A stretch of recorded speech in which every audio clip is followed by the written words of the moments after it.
Hi everyone, Comic Reviewer here. This time reviewing on the 2003 film Monster.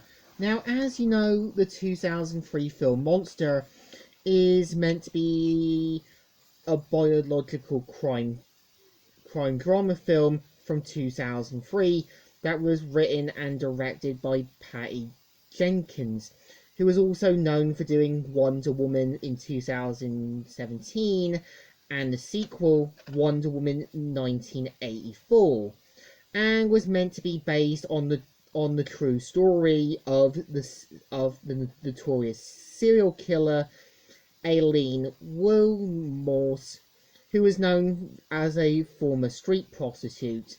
And the film, I would say the version of it, feels like I'm watching a version of Life is Strange.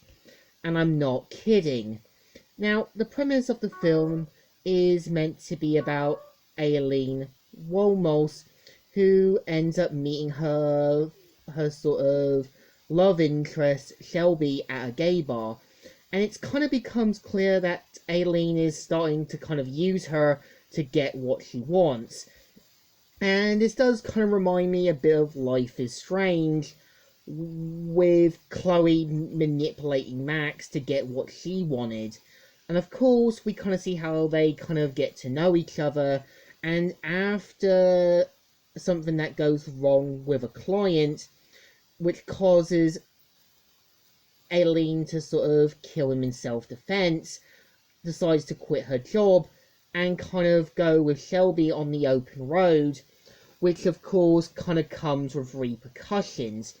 And this is where I think the film takes a more pre-Life is Strange story. Like, you can tell, much like Chloe from Life is Strange, it's clear that Aileen is starting to use Shelby for company and as a way to kind of get her to sort of be her lapdog.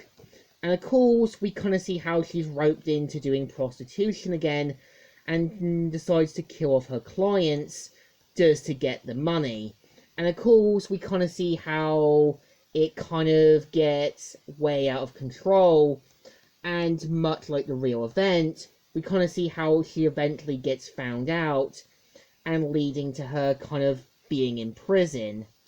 Now, I kind of feel with Patty Jenkins directing the film and writing it, you can tell she put a lot of effort into it, but for me, this feels more like I'm watching a live-action version of Life is Strange with Chloe and Max. Now, yeah, if you've played the game Life is Strange, then you kind of know that Chloe was just only using Max to get what she wanted, and I kind of felt the point of Max in the game was meant to kind of realize who her friends were. And you can kind of tell the people who Shelby was staying with are kind of right.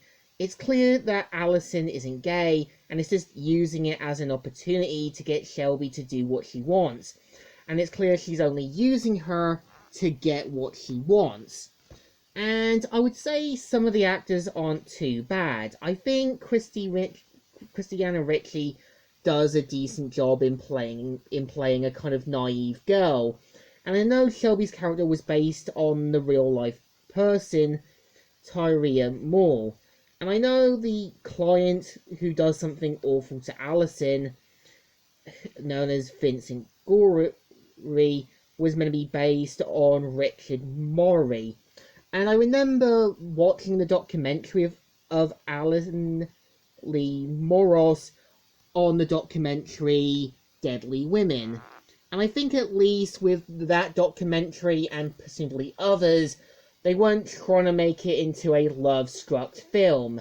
I think the problem is, I think Patty Jenkins just saw something as a golden opportunity to cash in on the victims without seeing any consequences to it. And I know the film got a lot of positive reviews, but for me, I just call this one the dumpster fire. So I think this one deserves a thumbs down. Not good and not great.